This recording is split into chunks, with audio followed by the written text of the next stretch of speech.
Good afternoon, everyone. It's my pleasure and delight to welcome you all to this webinar today. My name is Mariana Brissoni. I'm the director of the Humanoid Learning Partnership and a professor at UBC. HELP, or the Humanoid Learning Partnership, is an interdisciplinary research center at UBC. And our vision is all children thriving in healthy societies. Today's webinar is about the Middle Years Development Instrument. It's called Understanding and Promoting Well-Being in Middle Childhood. Before we go any further, we want to thank all school administrators, teachers, and students for participating in this crucial research, making a significant contribution to our understanding of how to help children and families thrive. I want to acknowledge, and if you could go to the next slide, Ava, that the work of HELP takes place at the UBC Vancouver campus on the traditional, ancestral, and unceded territories of the Musqueam people. And we feel the deep privilege of being able to have our offices there and connect with the land there. Next slide, Ava. Just some quick housekeeping for you before we launch into the really exciting stuff. This webinar is being recorded, and the recording will be available on the HELP YouTube channel when it's ready. At the bottom of your screen, you'll notice both a Q&A button and the chat feature. If you have questions as you listen, please type the question into the Q&A feature, not the chat. We will be responding to questions throughout the webinar using the Q&A feature. We will not be monitoring the chat for questions, so please, again, I stress, use the Q&A feature. We will do our best to get as many questions as we can as we go through the webinar. As we go, we will also be posting relevant links in the chat, and we'll share these out with the webinar registrants in a follow-up email. Next question, or next slide, please. We're so deeply fortunate at HELP to have the guidance from the Aboriginal Steering Committee, which was established 20 years ago. We just last week celebrated that anniversary. And I'm at the Aboriginal Steering Committee consists of First Nations, Métis, and Inuit community members that support a deeper understanding of the social, environmental, and cultural determinants of Indigenous children's health and well-being. The Aboriginal Steering Committee ensures that HELP's research activities involving First Nations, Métis, and Inuit children and families are reflective of the diverse histories, cultures, languages, values, and ways of knowing and being. Next slide. It's my pleasure to introduce Rihanna Erasmus, who is one of the elders on the Aboriginal Steering Committee and a longtime committee member, who has graciously offered to provide a welcome for us to this event. Rihanna Erasmus is a member of the Yellowknives Dene First Nation within Treaty 8 territory, with roots in the Hupekaseth First Nation, Nachalnath people in Port Alberni, BC. Rihanna has been involved in First Nations education for over 50 years, from Aboriginal Head Start to post-secondary education. She's been involved with the Aboriginal Head Start program, urban and northern communities, since its inception, both in the Northwest Territories and across Canada.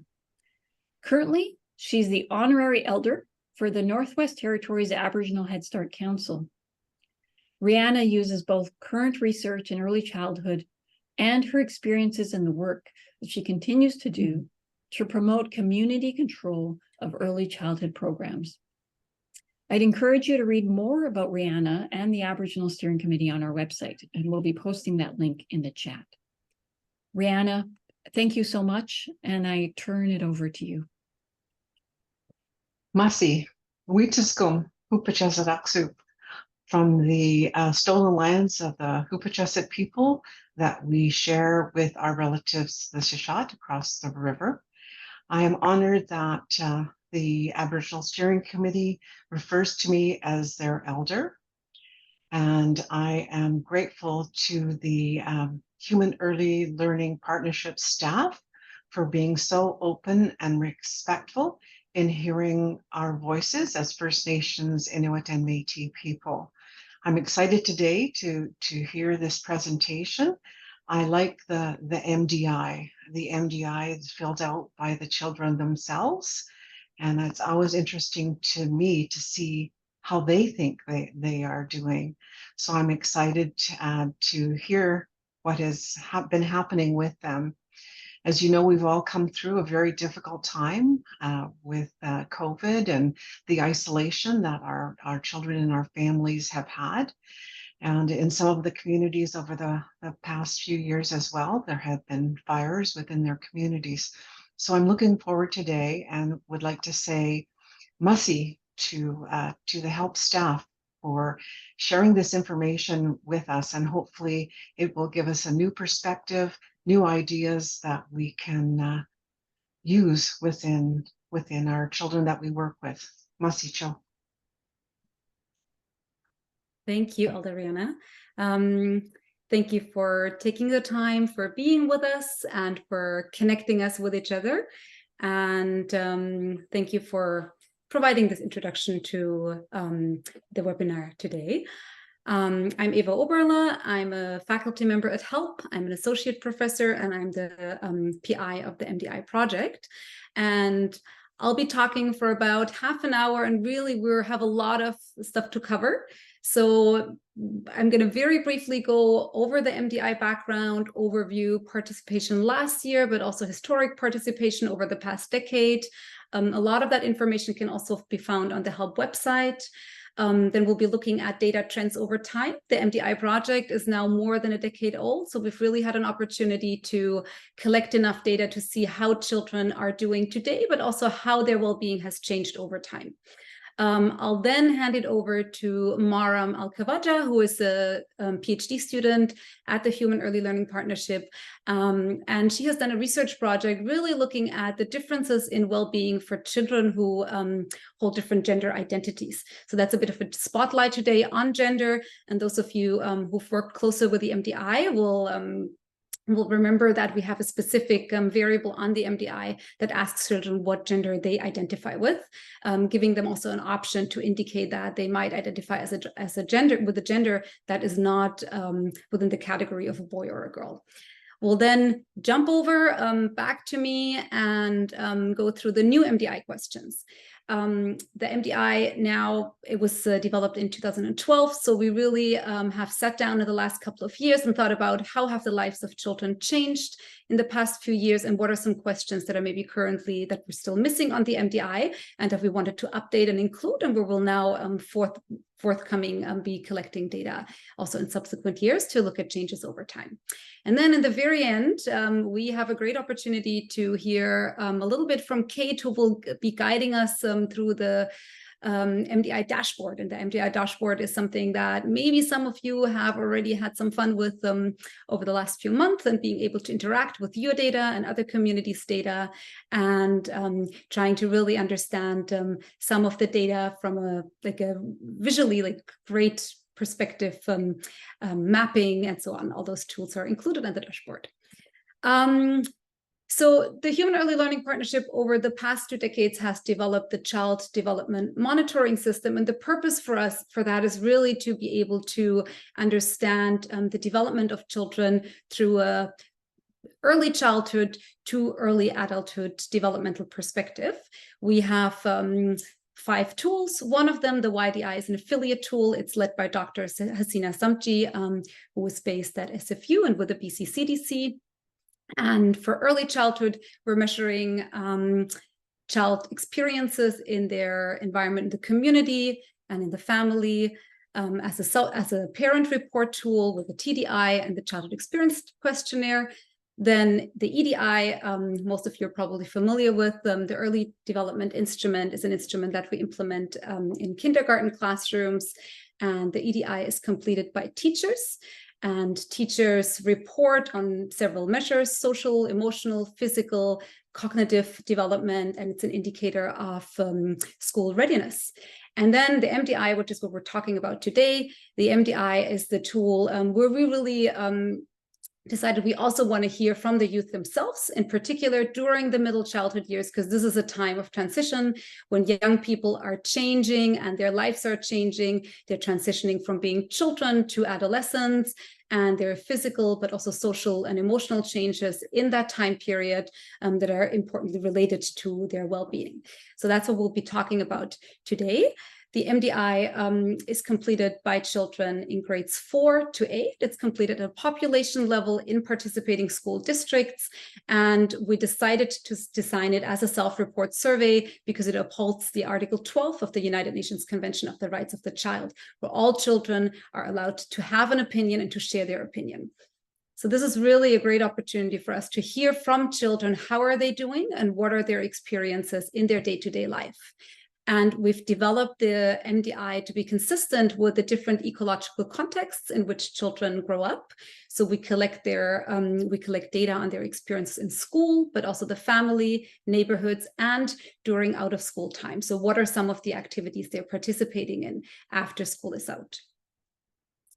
This is an overview here of the different dimensions that are included on the MDI. We have one section where we have multiple measures that are used to tap into children's social and emotional development. Part of that is, for example, children's happiness, satisfaction with their life, but also their feelings about worries, depressive symptoms, and we call that sadness on the MDI. We measure children's physical health and well-being. We ask, for example, how often children eat breakfast in the morning before they go to school. And we also ask about family meals. We ask them about their sleep. We ask children about their out of school time use. Time use out of school time includes questions about structured, but also about unstructured activities. So unstructured activities include, for example, screen time versus structured activities. Are structured activities children participate in, like soccer, individual sports, or educational activities. And then we have a whole section that measures children's experiences of connectedness to both adults, but also to peers and friends, and school experiences. How safe do children feel in their schools? How connected do they feel in their school environment? And experiences of bullying.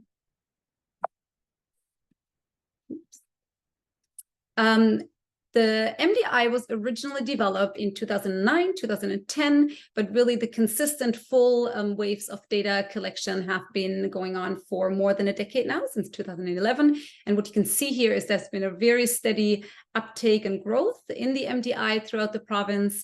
We originally started only with the MDI version for grade 4, then later we added grade 7. And today, because really we understood and we heard from schools and also from health authorities that they're really interested in hearing from children throughout this entire developmental period, we now collect data in grades 4 to 8. When school districts participate, they participate at a population level, sometimes with one grade and sometimes with multiple grade, and several now are trying to match it up so that they can try and have children participate in 1 year and again a few years later during an older grade year. We have almost 280,000 MDI surveys collected so far, and all of this is a really great team effort at HELP. Participation rates have varied over the last years, but we're very proud to have had a participation rate of 80% last year. We've had 80% in most years, and the participation rate varies, however, across districts because data are used for decision making. We're really happy to see high participation rate, to see that most of the children are represented in the survey. The survey is, however, a passive consent survey, so children who do not want to participate can decide not to give assent, and parents who do not want their children to participate can also withdraw children from the survey at any time. You can see here that this year, most of the children who participated were children in grade 5 and 8. That's recently been an increasingly common pattern that where the participation has shifted slightly from, it was more typical that children in grade 4 and grade 7 participated, but now most districts join on with grade 5 and 8. This is a quick snapshot of the participating districts from the last year. Okay, and then let's jump into looking at some trends over time. Since we have a lot of data that we collected over the past decade, there are two really main questions of interest for us. One of them is how has well-being changed throughout the last few years in the province, but also how does well-being change throughout the different grade ranges. So we use the well-being index to look at changes of well-being both with age and over the years. And the well-being index is an index that was developed at the Human Early Learning Partnership, and it incorporates several subscales that we measure on the MDI. One of them is optimism, self-esteem, then happiness, general health, and we also measure children's sadness and reverse it as an absence of sadness and include it in the well-being index as an indicator of well-being. So high well-being indicates that's the children who are in the green area. That indicates that children who are thriving. Children who report thriving are those who report positive responses on at least 4 out of the 5 measures of well-being. Low well-being are children who report negative responses on at least 1 of the measures of well-being, and medium to high well-being are those who report no negative responses. They're more in the mid-range and fewer than 4 positive responses. So this here is an overview of just the data from last year, so just 2022-23. And what you see here is if you look at the index for thriving from grade 4, 5, 6, 7, and 8, what you see is that with each higher grade, with each step to a higher grade, you see that the level of thriving, the percentage of thriving is going down a little bit. So the green bar is shrinking a little bit with each higher grade, and the red bar is growing a little bit. What that really shows us is that there is an overall decrease in well-being and in thriving levels with the increase of age from grade levels 4 to 8. And what we see really is that this is unfortunately quite a typical developmental trend that we've also seen in previous years, is that younger children report higher levels of thriving than older children. It's something that is quite consistent with the research. There's no clear explanation other than multiple research studies that have shown that early adolescence is a time that is turbulent. It's also a time with lots of physiological changes, lots of social changes, changes in the peer group, school pressure, often just the awareness of transitioning to high school is something that increases during that time. And also children's health behaviors tend to change during that time. So for example, more children in the higher grades tend to have access to screens and cell phones, engaging in social media and in other health behavior activities, which is also linked to well-being. And this graph here, what we show you here is now a change in well-being over the years that we've collected the MDI. So you see the blue line, which are the grade 4 children, and you see the orange line, which are the grade 7 children. And what you see is that there's been a steady decrease in thriving from 2015 to 2022. So the dip, and you see this here in the 2021 year, is particularly deep for the grade 7s during the COVID time. That really shows us that that was a particularly challenging year for especially the older children. It's a little bit flatter for the grade 4s in that year, but you can definitely see that impact of COVID during the time of the pandemic. However, it's also very clear that this is not just a pandemic story. So you can really see that the decline in well-being started well before and has been quite steady over time. There's a little bit of promise and hope when we see at the most recent data collection 2022 for the grade 7s. There's been 1 percentage point increase in thriving. That's of course not stable enough for us yet to really draw many conclusions, but we're hoping that this is some stabilizing over time, and we'll continue to track these changes in well-being over time. And what we've done actually, one important thing for us, of course, is to connect that also with other pieces and other data pieces that we've seen in Canada, other reports that have been released. Children First Canada, they have released the top 10 threats to childhood. And this is the findings we have here are quite consistent, with poor mental health being the #2 threat to childhood in Canada. And they also showed that while in 2018, 62% of the youth reported excellent or very good mental health, that number decreased by 2020, and the 2020 number that was shown here was also something that was still in the early stage of the pandemic. So there were further decreases that then were shown also later with subsequent years, with subsequent months during the pandemic. It's also consistent with the UNICEF report card, Canada 2020. In the 2020 report card, UNICEF showed that almost 1 in 4 children in Canada reported low levels of life satisfaction, and Canada ranked 28th out of 41 countries, which is something that really calls for action.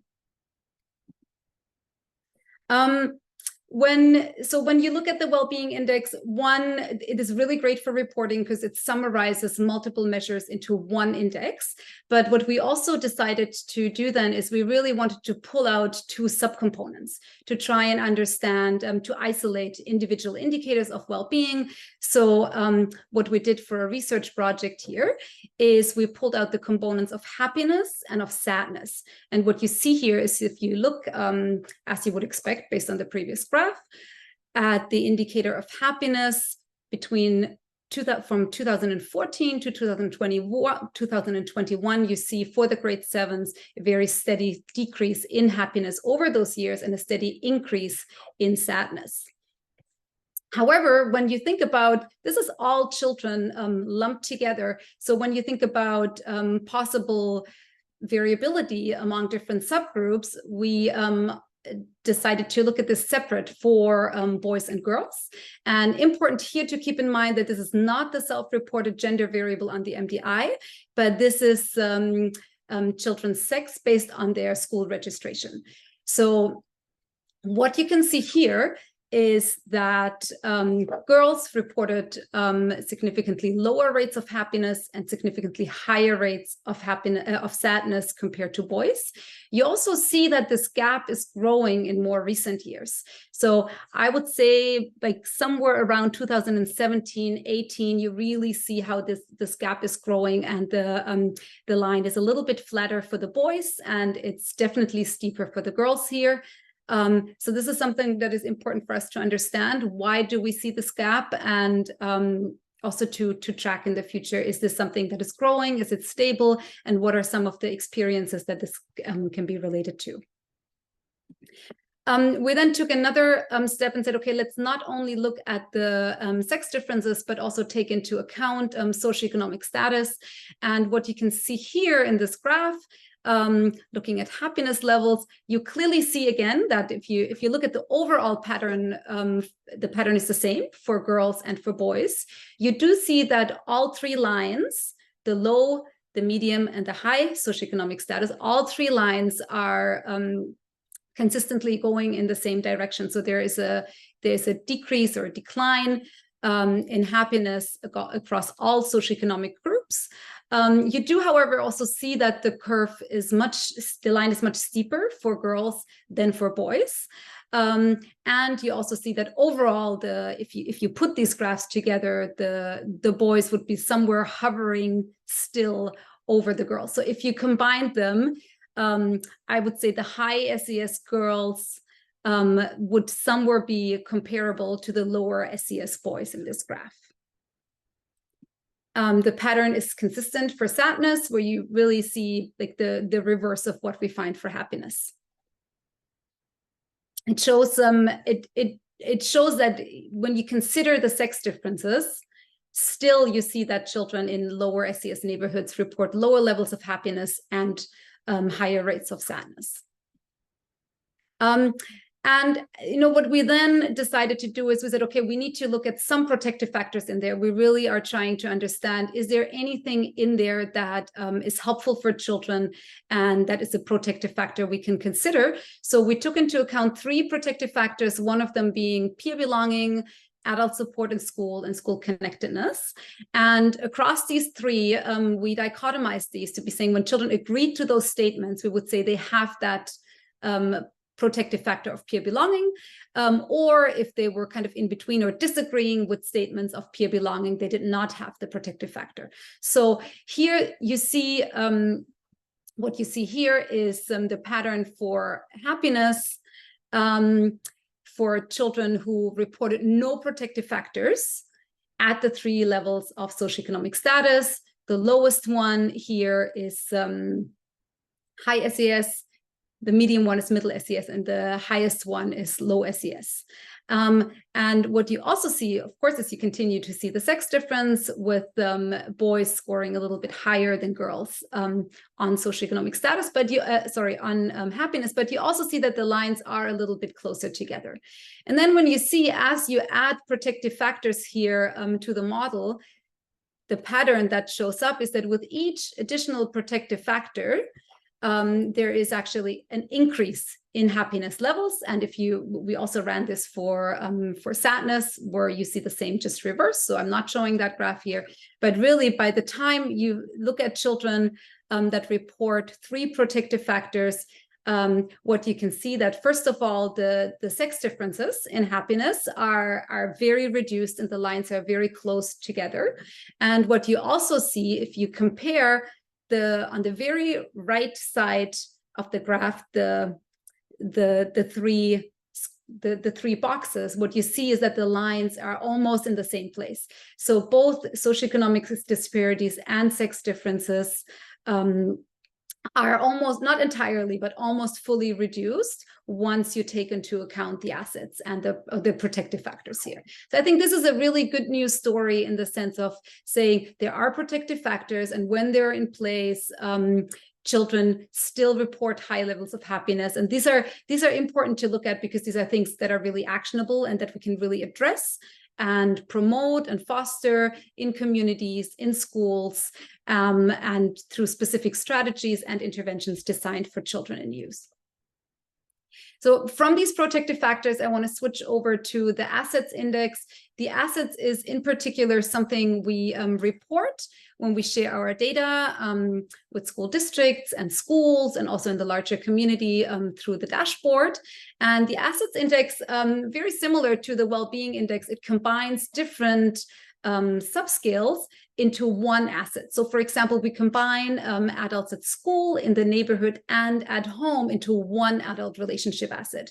And we combine nutrition and sleep indicators into one nutrition and sleep asset.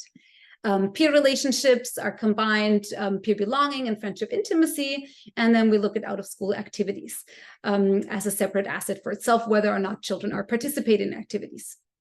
Now, of course, for us, it was interesting to see, have the assets changed over time, given that we know that the well-being has changed over time. We measure the assets because in previous research, and this is a paper that was published by Martin Goon and Kim Schonert-Reichel and colleagues, it was very clear to show the more assets there are in place, the higher are the levels of well-being and thriving in children. So it's almost a linear increase when you look at the graph that shows with each added asset, there's another step up that increases the percentage of children who are thriving. Here, this is a graph that shows you in grade 4 and in grade 7, for all participating districts, grades, the assets over time. And what you see here is a difference for the 2 grades. So in grade 4, children report overall, more children report the relationship asset, the adult relationship asset, than in grade 7. So that's something that has been quite consistent. What you see actually is that it's been quite stable. I mean, 2021 is the 1 year where the asset, like fewer children reported the adult relationship asset, but overall, I would say it's been fairly stable. And this is also quite similar for the peer relationships and for nutrition and sleep. and also for out-of-school activities. What I want to mention here is that the last one, out-of-school activities in 2023, you do see that that bar is a bit higher. However, that's due to a change in measurement. We used to measure out-of-school activities by asking children to report whether they participate in an activity only during the after-school hours and only on school days.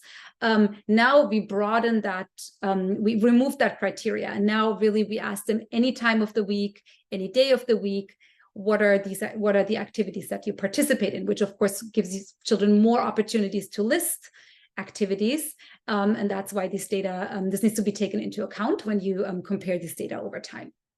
But I think what I want to say here, the main takeaway for me is really that the assets haven't changed that much, but well-being has changed. I think this is important information. We need to try and understand what is going on in children's lives that the assets currently may be still in place but can't really compensate for, and what are some things that we're maybe not measuring, and that really help us to understand differences in well-being. This is just a very quick snapshot here of the way we're asking the organized activity question right now. So we are asking them in a normal week outside of school hours, how often do you spend time doing the following activities? And then we provide them with activities they can respond to, how often they participate in these. Important to keep in mind is that when children report participation in seven times a week, this doesn't mean 7 days a week. They could be participating in 2 or 3 activities in one day, but not in an activity on another day, because we don't ask them about the particular day in a week when they participate. Okay, so I want to hand it over here to Maram, who is going to speak about well-being differences for children based on gender identity.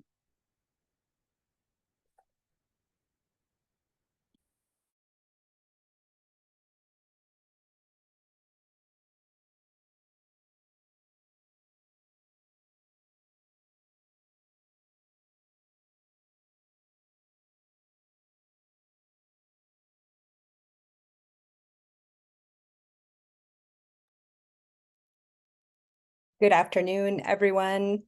I just want to make sure if you can see my slides. So I'm happy to be here today to present about children's well-being across the different gender identities. And everyone has a gender identity, and for many, that identity aligns with sex assigned at birth. However, for some, it does not. And the research has been very limited in this area. However, from what we do know is that gender diverse children reported higher rates of bullying, feeling less connected to school, and also missing more days than cisgendered peers. On the Youth Development Instrument, which is a BC-based survey, 4% of grade 11 students identified as non-binary and 2% identified in another way. And more research is definitely needed. The MDI, we've been collecting data for many years, so it's a great opportunity to really look and see how groups of children are doing across the different gender groups. And so last year, in middle school, almost 27,000 children completed the MDI, and approximately 4% of those students identified their gender in another way. And these are some of the terms that students use to describe their gender. Now, keeping in mind that these terms have changed over the last 10 or 15 years, and they will likely continue to change as children solidify their identity, and also because the way we view and speak about gender will likely change in society as well. So taking a look at some of the well-being for students, these are 2 negative indicators of well-being, so worries to the left and sadness to the right. And the red bars represent high levels of worries and sadness. And what we see is that children in the gender diverse identity tend to have a larger percent of those children are reporting high levels of sadness and worries. There are, compared to cisgendered peers, there are some differences also between self-identified boys and girls, like you see in sadness, And I do want to say that those differences are statistically significant between the 3 gender groups or across the gender groups. And so looking at 2 positive well-being outcomes, we want to see many students in the green bar, which indicates high levels of self-esteem and high levels of happiness. And we see that the percentage of children in the gender diverse group is much smaller who are reporting high self-esteem and happiness. So like Dr. Oberle was saying, it's important to look at some protective factors and some school-specific factors as well. So bullying, I mentioned earlier in the research, has been reported that it's higher. And we saw that on the MDI last year as well. 22% of students who are gender diverse reported experiencing bullying on 1 or more days per week. And that's in comparison to about 10% for self-identified boys and girls. Bullying is important to look at because bullying and discrimination are actually 2 of those top 10 threats to Canadian children. Another indicator that is specific to school is the level of belonging. And what we see here is the green bars are high levels of belonging, and same thing, we see a little less than 20% of children who identified in another way reported high levels of school belonging, and this is in comparison to above 40% for self-identified boys and girls. So turning our attention to some protective factors, this graph here is looking specifically just at the gender group who identified in another way. And we see that for this group, as the number of assets increase, so does the level of well-being and the likelihood to report thriving. And some of these assets here that you see at the bottom are peer relationships, adult relationships, school experiences, and we see that the more a child reported, the more likely they were to thrive. A school-specific one is school belonging, and a couple of slides ago, I did mention that in comparison to cisgendered peers, the levels were lower. However, when we look within this group, children who had a high level of belonging at school still are more likely to thrive and report higher levels of well-being. And one more protective factor that I was interested in is looking at the number of supportive adults. So children on the MDI have the opportunity to report on how many supportive adults they have at school. And this is a huge example of the value of support that teachers and school staff and all educators have on children, because we see a huge difference as the number of perceived supportive adults at school increases. And that is why the BC Ministry of Education aligns with SOGI. Really, the goal here is to respect differences, to value diversity. And some of the ways that that can happen at the school level is really respecting the child's right with regards to gender identity, using their identified pronouns and name, as well as having a really clear code of conduct that basically says that any discriminatory speech or action against a person's identity, whether that be their gender identity or racial and ethnic identity, for example, is just not welcome here. Because ultimately, the goal is for every child to be able to be themselves at school and to feel safe doing so, so they can grow up and focus on learning and be successful. So that's the end of my short presentation. Thank you so much for your time. Thank you, Dr. Oberle, for the opportunity. And of course, so much gratitude for the students who completed the MDI.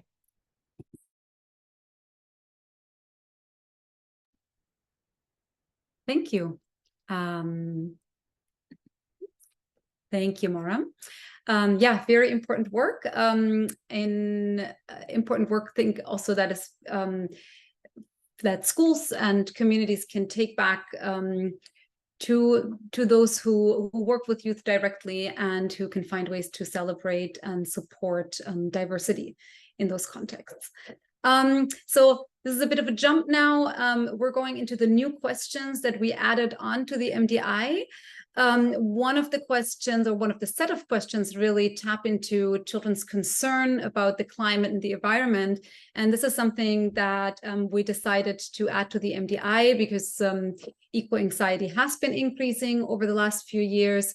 This is more common, something that young people experience. We know that climate change is happening. Young people know that. It also means that there's constant negative environmental information that young people have access to and are exposed to. This can be heat waves, it can be wildfires, it can be other indicators of climate change. And for young people, this means that there might be a feeling of existential threat and uncertainty about the future. Now, at the same time, I think most people agree that children need to know about this, and it's something we need to talk about to children and also talk about in schools and in communities so that they can feel empowered for climate action. So what we asked children last year on the MDI is we asked them, are you concerned about the following environmental issues? And then we specifically asked them about climate change, species extinction, deforestation, and pollution. This is a set of questions that has been used in Australia with children the same age, and we adapted this a little bit to be a better fit for the context of BC. And this is the distribution that you see here of the data. So you can see that children in all grades expressed concerns. Children also mostly consistently expressed high level of concern, and in particular for pollution. So pollution among the four questions was the one that stuck out the most as something children felt very concerned about. So I think for us is now a next question: how can this really be used? How is this something we can also share more widely and hopefully inform action around initiatives to support young people and also to empower young people and also empower society as a whole to address climate change related issues. Climate change has also been included in the Racing Canada 2023 report as one of the top 10 threats to childhood in Canada. Half of the Canadian youth, and these were older children, so this is really nice for us to see that this also aligns with the experiences of younger children, have expressed feelings of high levels of anxiety about pollution and climate change in particular. Now jumping over to healthy habits, that was a second larger section of the MDI that we revised. And we did this in particular to be more in line with the 24-hour movement guidelines and being able to compare data also to other data we have in the Canadian context. So the 24-hour movement guidelines include guidelines for sedentary behavior, sleep, and physical activity. And they specify that children in the age range where the MDI is implemented should be engaging in no more than 2 hours per day of recreational recreational screen time. They should be getting about 9 to 11 hours of uninterrupted sleep per night, and they should be physically active for at least an hour a day, and for at least 3 days per week, they should be vigorously physically active, so high levels of activity. And though this is a bit of a tricky question to ask children to self-report on, because they really need to keep in mind the physical activity question. They need to keep in mind what type of activity are they participating in, how vigorous is it, does it increase their heart rate or not, and then they kind of have to add that up throughout the day and then report to us how many days a week they think they are doing this. So it's not an easy question to look at, but we looked at a few different surveys that also use this question through a self-report with younger students, and we came up with a way to first describe what we mean with physical activity that increases your heart rate and it makes you out of breath for some of the time. We provided examples, and then we asked them, in a normal week, how many days per week are you physically active for at least a total of at least 60 minutes per day. The data that you see here in this example that I'm showing, just to show you the question itself, is from grade 5, and it shows that about a quarter of children did actually participate, that they're vigorously active every day. And this is what the data looks like when we cap it at 3+ days a week, which is one of the minimum recommendations for high levels of physical activity. And what we do see here is that about 3/4 of the children in grades 6 to 8 reported that they did meet the recommended 1 or more hours per day recommendation for vigorous physical activity per week. And when we relate this to our well-being index, we do also see that those who report being physically active for 3 or more days a week also were more likely to report higher levels of well-being. When you go to the low well-being side, you see that those who do not meet the guidelines are overrepresented in the category of children who report low levels of well-being. When we look at it through the perspective of trying to understand, is there maybe a sex difference, or maybe boys or girls physical activity levels different? It's quite similar for boys and girls, but boys are a little bit more reporting a little bit higher levels of engaging physical activity 3 or more days per week. So it's not a huge difference, but there is a bit of a difference. Let's move over to sleep. We added a question where we asked children when they go to bed. So before that, we had a question, we had a question, when do you go to bed? And now we have a question also, when do you wake up in the morning? Now, by having bedtimes and having wake up times, we can estimate how many hours of sleep children get. Just keep in mind that it is a range, because we asked them about, do you wake up between 6 and 7? Those who wake up between 6 and 7, we just assumed roughly that they would be waking up around 6:30, and that's how we estimated the hours of sleep children get per night. So what you can see here is that younger children are much more likely to meet the recommended 9 to 11 hours per night sleep recommendation than older children. So if you look at the kids in grade 8, on the right side of the graph, you see that only about half of the kids meet the recommendations for sleep. Now, the amount of sleep is one important topic when we think about sleep, but also what is important is to ask children about how many days a week are they getting a good night's sleep. So that's a question we've had on the MDI for a few years.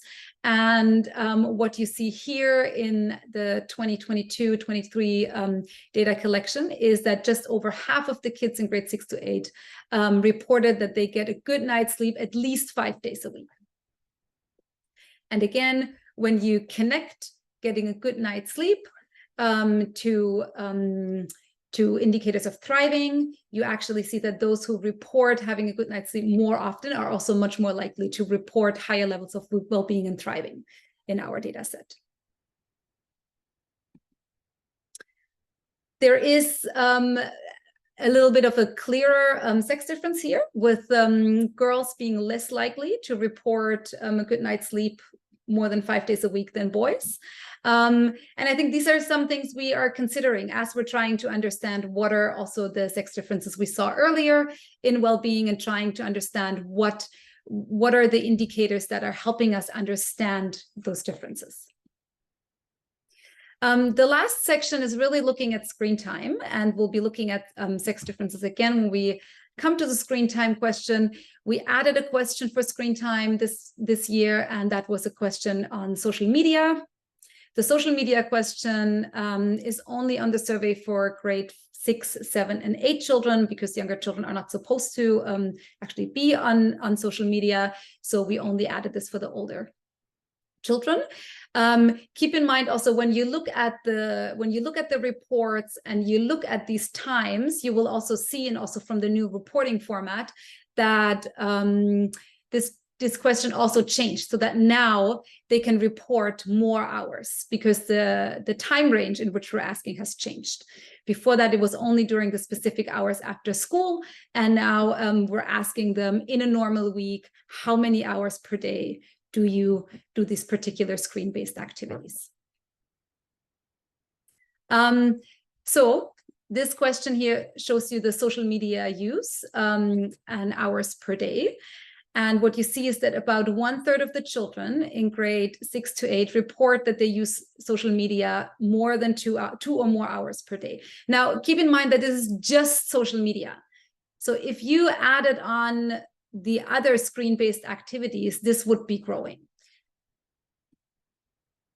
And when we look at well-being by social media usage, what we see here is that children who report using social media 2 or more hours a day, they were also much more likely to report lower levels of well-being. And this is consistent with previous research that I'll be referring to just in a bit.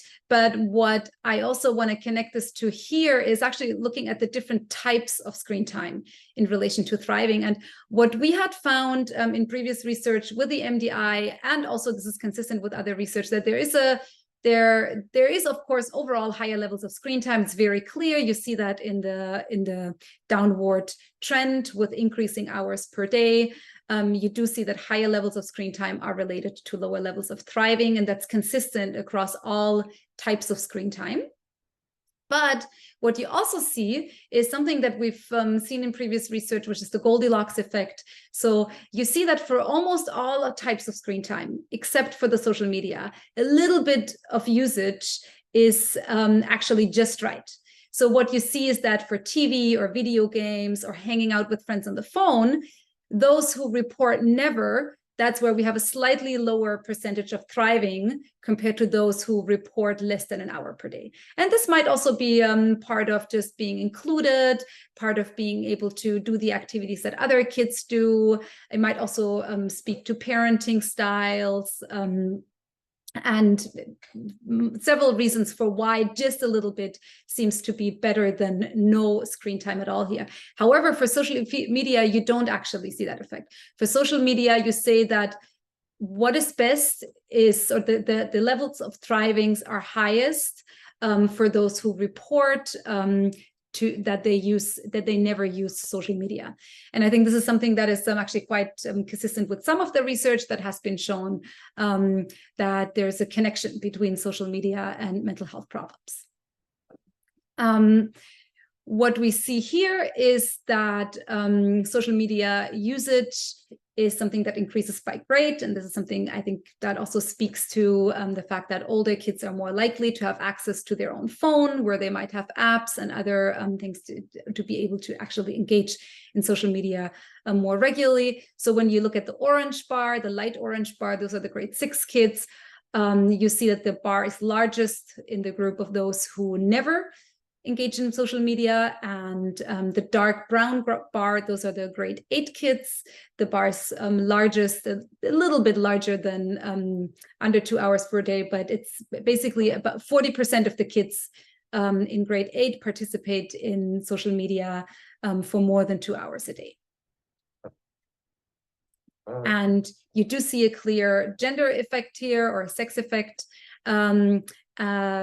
Girls report spending much more time on social media than boys.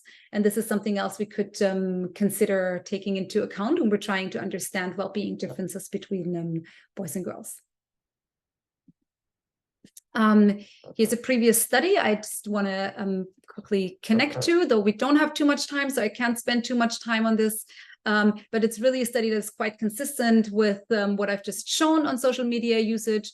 And it shows that there's an association between screen time overall and poor mental health, but this is actually highest for social media usage and for internet use, and it's lowest for things like gaming or watching television.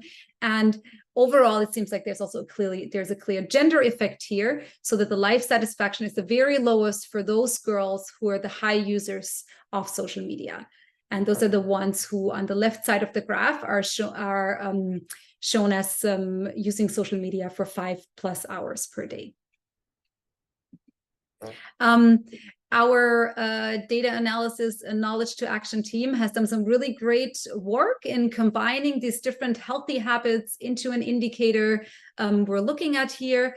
So really what they've done is they said, okay, let's see if we can somehow map the different data that we have onto the 24-hour movement guidelines. And they created a composite looking at, do children meet guidelines for good sleep? Yes or no?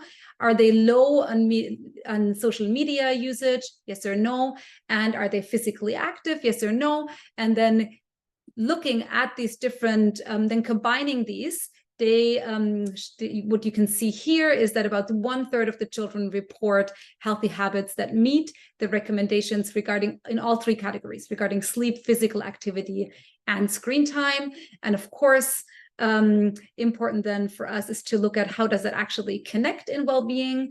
And it's quite clear that meeting more recommendations for healthy habits, and the most you would see here on the very right side on the bar, is related to the highest percentage of kids who are thriving. So the green bar is the largest for those who really report all three healthy habits. And yeah, so with that was a lot of information. Also, it was kind of big. We went once through the entire MDI, new questions, new analyses, subgroups, and a spotlight on gender identity. So I'm going to welcome a few questions now.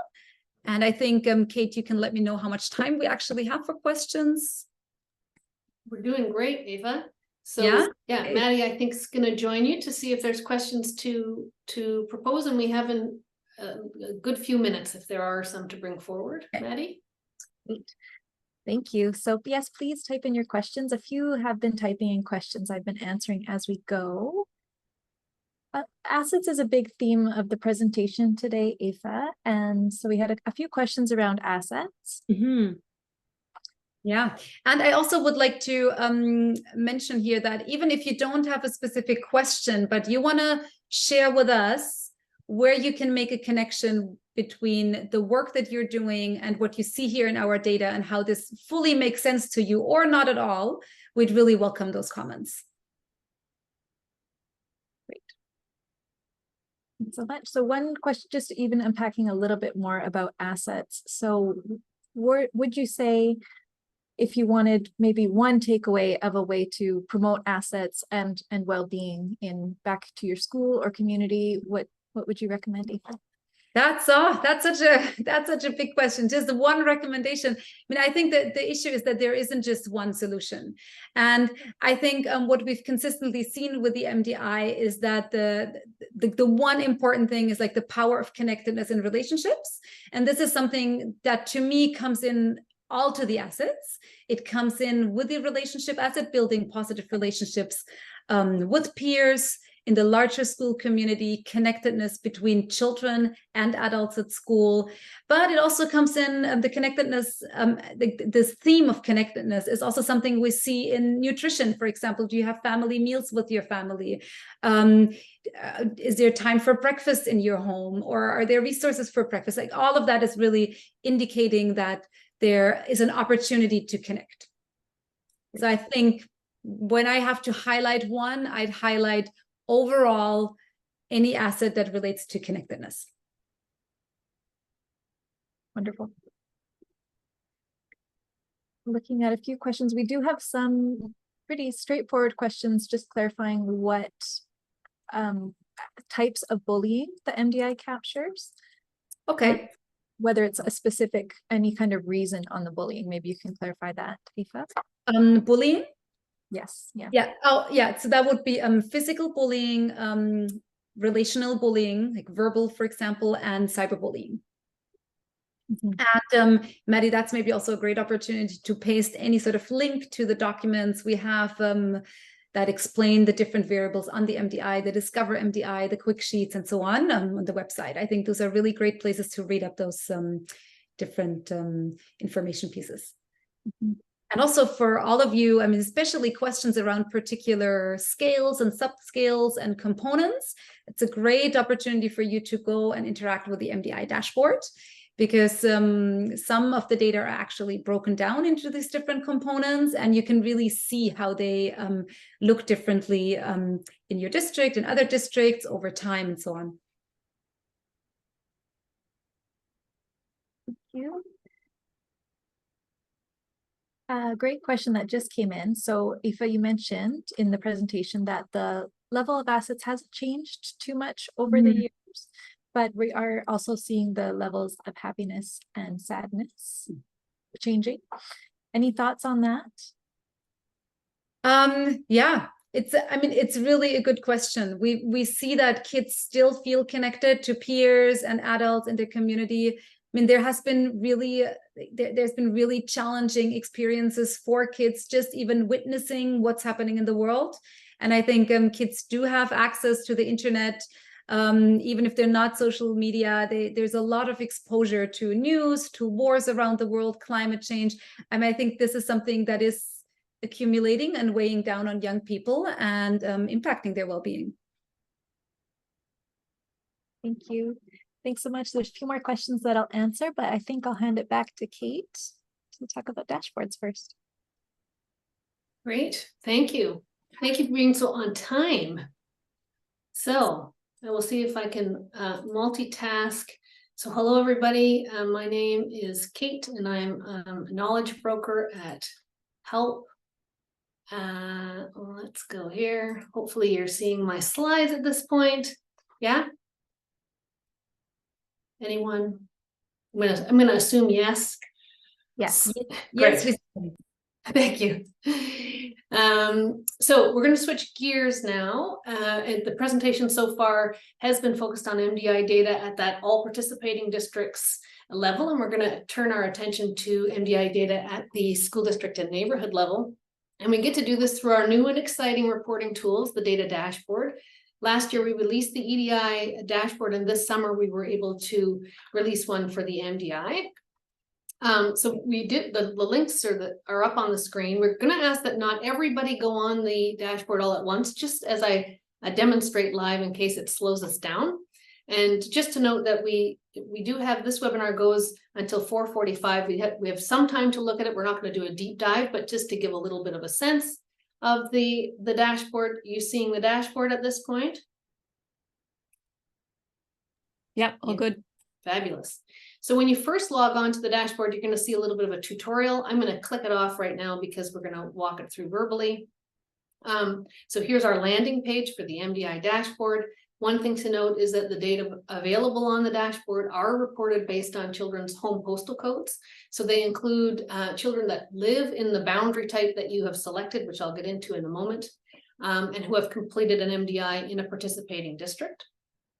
So just a couple of quick things. You can bounce between the dashboards, which is an exciting feature. This is the navigation panel on the left-hand side, which is where you can see what's available in the dashboard. You can note that there are two boundary types you can search in this dashboard: school district and neighborhood level. I'm going to stay in the school district boundary type for now, and then you can pick a school district, which we'll do in a moment. Other just core features. Anytime you're in the dashboard, you'll note these little eyes are all over the place. If you're wondering, what's this? I don't even know what this means. Click it, find out more. Lots of good information, easy to access in that way. You note the grades that Aoife has been talking about. MDI is available grades 4 through 8, and then the years. The dashboard holds the last 5 years of data. So you're going to notice right here that we're in grade 8, all participating districts, 22-23. But there's only 3 years of data available, and that's because it's only in the last 3 years that we've had grade 8, grade 6, and grade 5 available. But you'll see for grade 4 and grade 7, it's a little bit slow to catch up. There we go. So for both grade 4 and grade 7, we have all 5 years of data available. So then scrolling down, I'm going to put myself back in grade 8. Down further on the navigation panel, these are the 5 different modules you can explore. So if we just click into demographics, it's going to tell me how many students participated in the MDI. So 14,700 grade 8 students in all participating districts completed an MDI last year. Languages spoken is broken down by that group, and then which districts participated in the data collection for that year is provided. If we skip down into the next module, which is well-being and asset indices, sort of an overall picture, this is what you'll see. So here's the maps that Help is known to make. So the key piece with our maps is The darker the color, the higher. So here we are in the well-being index. We're looking at thriving. So the darker the color on this map, the higher the thriving rate for the communities that participated in grade 8 in this year. And then this is painting a picture of what do we know about some of the trends Ava's presented. So 23.2% of grade 8 students last year thriving. This is showing the range of those thriving rates across the school districts that participated last year. And then we have the data over time. And then you can look at the same sort of overall and mapping across the province when you're in that all participating districts for the 4 assets. So adult relationships, peer relationships, sleep and nutrition, and out of school time. So I'm going to hop now into an actual school district so we get a little bit more granular. I'm going to choose Maple Ridge Pitt Meadows because they have been a partner in collecting data across many years with help. You'll see, so now I've selected a boundary type of this district that it's showing me what grades are available for this district across what years. So Maple Ridge has collected grade 4 and grade 7 data for all 5 years that are available on the dashboard. If anyone from Maple Ridge is on this call and they've tried to in the past look at this data up and sort of looked at various years, this is going to be exciting because you're not opening 50,000 PDFs and trying to keep them all on the screen at the same time. So some things to point out. So here we're back into the well-being index for Maple Ridge. We see the overall outcomes for the well-being index with 29% of kids thriving in Maple Ridge. And the gray line on once you're in a school district, the gray line represents that all participating districts threshold, so or average. So Maple Ridge a little bit higher than that. And then where does Maple Ridge sit in the range of school districts that participated in grade 7 in 22-23? On the higher side here we can see, and then that data over time. So here we're looking at Maple Ridge data, grade 7 thriving rates over time, and it follows that pattern that Ava pointed out before about that decline over the years. Over all 5 years, but then we see a little bit of a bump up. This is the thing we're holding on to for grade 7s, a slight increase in 22-23 in terms of thriving rates. And then what you can do here, so it's another great feature of the dashboard is these little down arrows indicate, hey, there's more charts here. So if I'm there, I can see all outcomes across all years, so percent thriving, medium, and low well-being. But I can also, especially for a school district like Maple Ridge that has collected 2 grades consistently, I can compare those 2 grades in terms of thriving rates. So light blue is grade 4, purple is grade 7. Over those 5 years, the thriving rates. And again, it's showing that pattern that Ava talked about before, that grade 4s tend to have higher thriving rates, report higher thriving rates than grade 7s. And we do see that decline in thriving rates over time with a slight increase in grade 7. Okay, and then you can also navigate to the assets. So looking at, in this case, adult relationships, Maple Ridge Pitt Meadows, 70% of kids reporting that asset, which is a little higher than the district average, all participating districts. Where does Maple Ridge sit in terms of that adult relationships and other participating school districts for grade 7 in the middle of the pack? And then what does that data look like over time? And you can see that Maple Ridge has been a little bit consistently higher, except for 2022, than the all participating districts in terms of adult relationships. And then again, using that little arrow, I can find out what's the comparison between grade 4 and grade 7 over time. So now scrolling down, and then you can do that for all your, actually, before we leave here, I'm going to pull up out of school activities because I just want to double down on what Ava said that okay, so here we're looking at out of school activities. We see nice high rates, 87% accessing some kind of out of school activity, at least one and a week. And then where does Maple Ridge sit in the range? But here we see the data over time. We see that sort of decreasing, especially during that pandemic year, which makes sense considering all the confusion. However, even so, look at those rates, pretty high in terms of accessing some kind of program.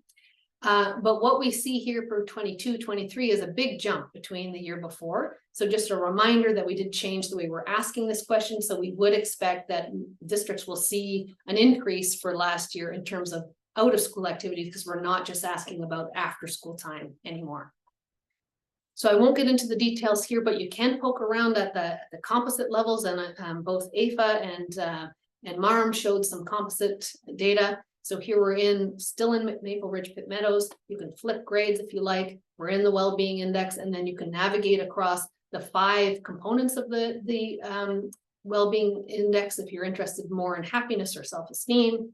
And you can do the same for the assets. So pulling out here, there was a question in the chat about do we ask about adults in the neighborhood? So it's one of the 3 composite measures in the adult relationships indices. So you can look at the difference in rates across those adult categories. And you can also, using this little drop-down menu, see all 3 options. So adults in school, adults at home, adults in the neighborhood together across the chart.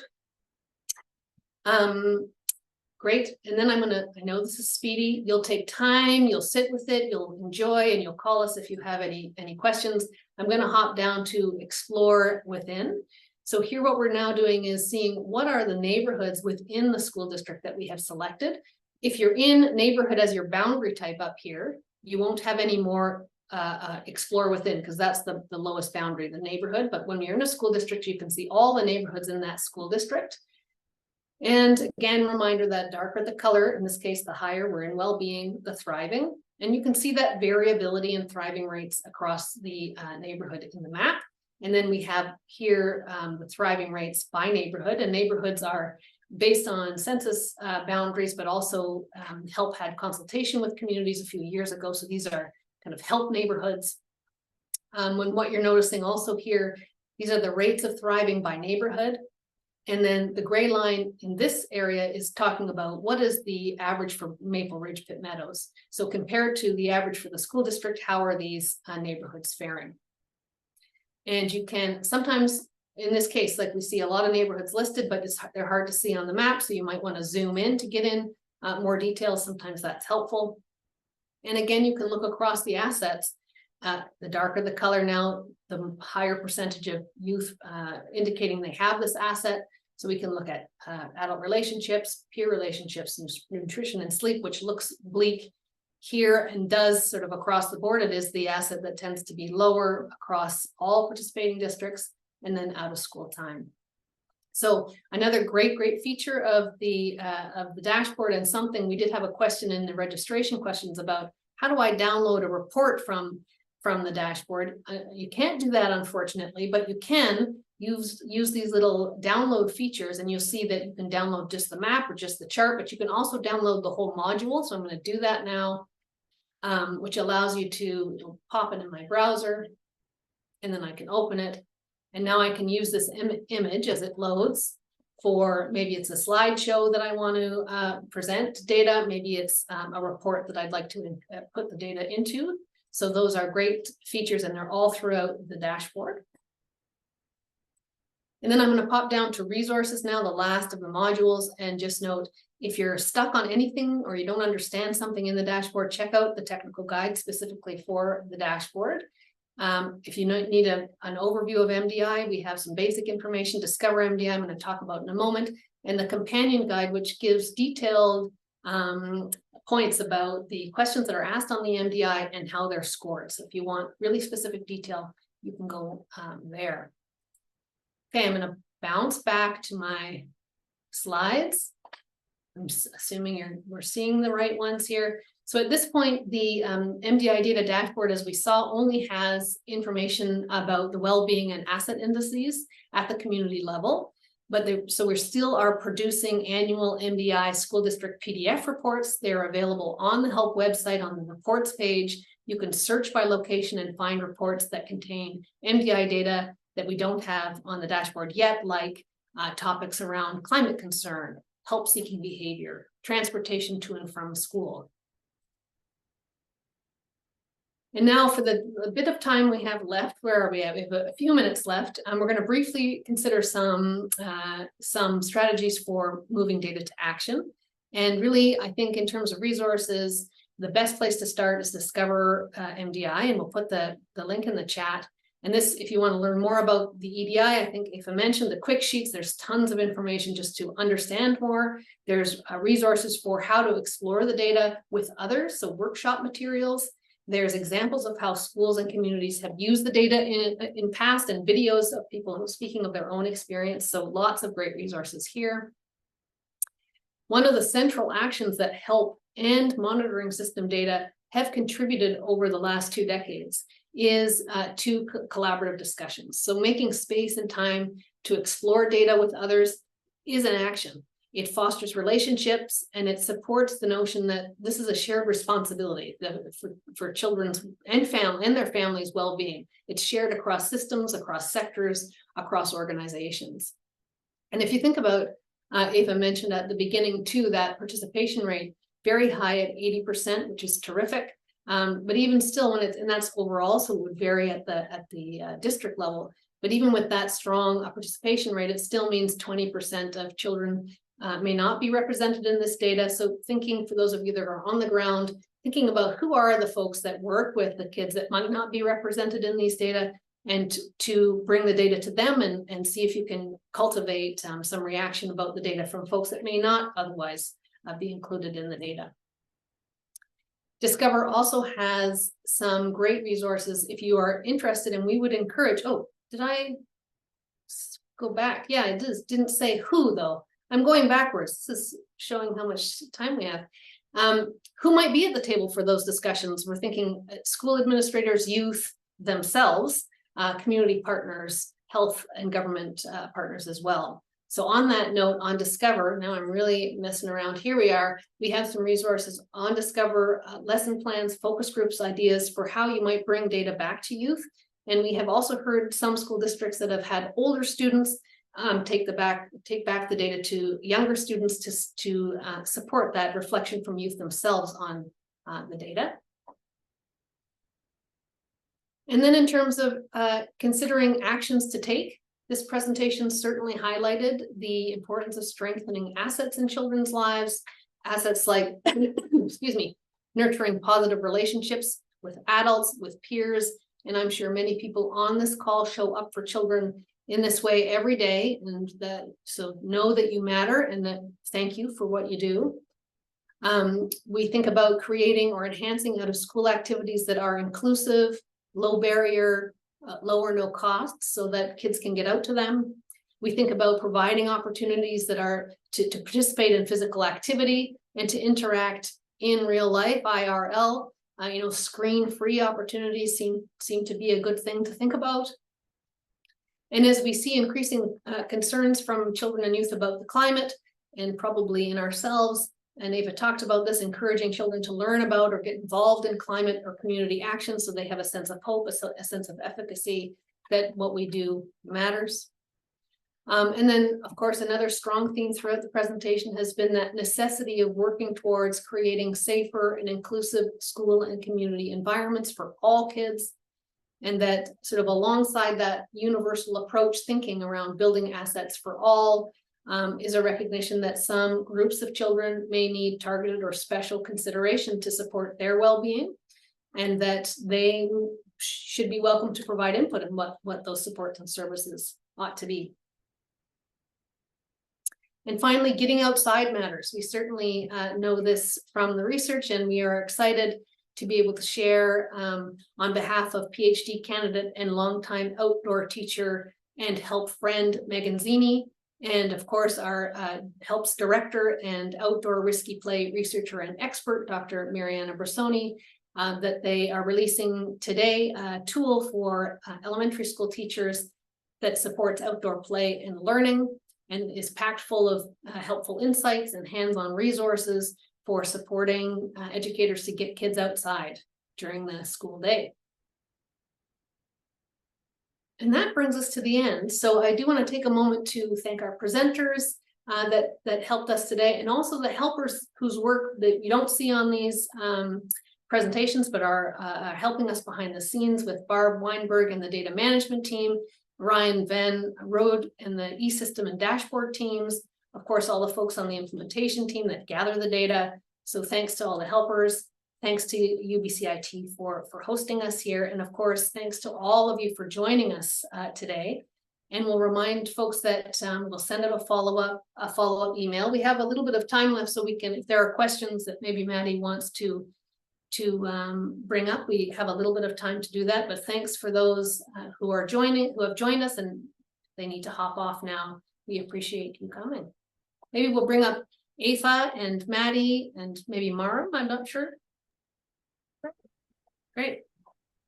Oh, and while we're waiting, I'm going to put this up because our K2A team would be very impressed that we're showing this QR code. If you're not already connected to our newsletter and you want to find out when their events are happening and what's happening, you can get linked in through this. Great, thank you. I do have one question. It's a good question for Aoife. And it's a big question around MDI is harvesting so many important results around gender identity, well-being related to climate, sleep habits, use of digital apps, screen time. How does it all go together? Where's the research heading next? That's a good question. So the MDI, there are two purposes. Of course, one purpose is to really share the data back with communities so they can actually look at their data and use their data. And then of course, there's also a secondary aspect, which is data analyses. And that means that we can really look at particular skills in relation to each other and carve out a program of research, but that doesn't have to be MDI specific. So that, for example, can be EDI linked to MDI. It can be questions about how does childhood vulnerability in early childhood relate to children's experiences and their pathways in later childhood, and even furthermore, questions that we can answer through data linkages. Dr. Anna Gatterman has built a larger program of research around linkages where data can be linked anonymously, of course, through Stats Canada or other indicators, some MSP and so on, where we can also look at what are these early social experiences in life that maybe lead to inequities later, and what are assets and resources and protective factors, which are all these things we measure on the MDI that can really reduce the inequities between those groups. So I think the MDI is particularly valuable for pulling out the different assets, because we know that when children experience high levels of belonging, peers and with adults, then this is because they are actually experiencing it. It's their, this is the best measure, I think, because we're asking kids. Thank you. One question, which I think has a nice connection to, perhaps we can put our data in action series in the chat. The question came from one of the registrants. Are there any communities working with neighboring communities on shared projects relating to building children's assets? I think that question could really go out to the group. We know of lots of communities doing great work together. We're always curious to hear if you have any shared experiences and stories of how you've been working with the MDI data, focusing on children's assets, and we can share our highlights from some recent stories through this link as well. But we would really like to hear from you. I think this is something for you to keep in mind, that we need to hear those stories from you, how you found the data useful, how you find the general findings from the MDI useful, and how it has impacted your work, because that's how we can really say that the data we collect and the research we conduct make a difference in communities and for children. So we would love to hear from you. Please email us individually or help in general. There are many ways of getting in touch with us. Yeah, I would agree with that, and just say we did release, I think it was in the summer, a profile about Revelstoke, which is a community that's used the data across all tools very deeply for a long time. We've mentioned them before, and that profile that we produced gives some examples of how they've used all the different data sets across time. And so we are keen to profile examples. If you have a program or something that we'd like to hear from you, we'd like to think about how we can share your story with others. And I think that someone just threw that profile in the chat. Thank you, Kim or Adrian. Yeah, so you can look further and get some more details. But that's really Revelstoke's story, is about seeing the data as valuable for everybody and sharing it not just with their coalition partners, their sector people, their health, government, schools, but with parents, with youth themselves. In fact, that was the example of older youth bringing the data for younger youth back to younger youth and having conversations. So examples of just really everybody being kind of on the same page with what they want to work toward, using the data as that shared sort of bottom line of what we think is important for all folks to focus on together. So I think that's one great example, but please, yes, Ava, share your stories with us. We want to know more.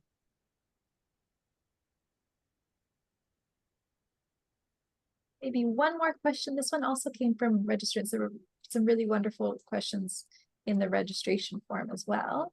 A few of them actually curious about linkage between EDI and MDI, early years and middle years. Sorry, can you say that again? I was just reading Sally's comment here that came in. Hi, Sally. There were a few questions on the registration form around linkage between early years and middle years. EDI, he mentioned EDI and the MDI. I think, yeah. I mean, there are a few studies, and I don't know if we have time to paste them in here now. I mean, there are a few studies that have looked at the EDI MDI linkage. That some of the research, Martin has done some of it, Kim Thompson has done some of it. I think what we can also do stepping forward is to expand this and to bring in the check, the childhood experience questionnaire, because on the check we really have a lot of information also about families themselves, and especially if we want to understand better what are these early experiences that also relate to inequities between group, for example, socioeconomic status, and but also assets, for example, what kind of community services did families use with their children during the early years? How is that related to later trajectories of well-being? Next webinar topic, maybe. Yeah. And we are hoping to have a bit of a teaser here, a webinar that does look at socioeconomic status connection across all of the tools. So what's the story we're learning across all those tools in relation to that?